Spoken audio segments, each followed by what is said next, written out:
বাংলার মুখ্যমন্ত্রী মমতা বন্দ্যোপাধ্যায় এই প্রথমবার কোনো রাজ্যের মুখ্যমন্ত্রী সুপ্রিম কোর্টে সওয়াল করলেন।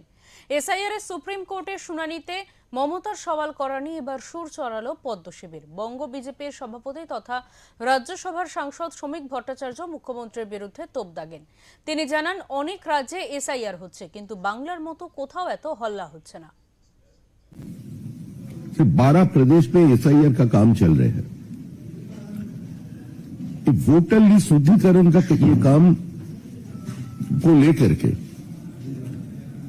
भारत की किसी भी कोने से इतना हल्ला नहीं आ रहा है। Why there so many noise in West Bengal? Paschim Bangal की मुख्यमंत्री जो 2005 की अगस्त महीने पर वोटर आइडेंटिटी कार्ड की मांग किया था,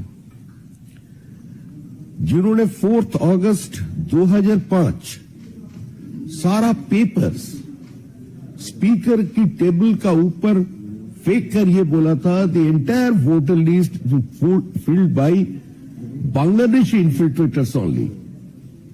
इसी वोटर लिस्ट लेकर सीपीएम चुनाव में जाना चाहता है। 2005 के जो नेत्री खुलेआम इसका विरोध करते थे, आज उसी मुख्यमंत्री ने पश्चिम बंगाल में ये पूरा एसआईआर प्रोसेस का खिलाफ धरना देने के लिए दिल्ली पहुंच गए।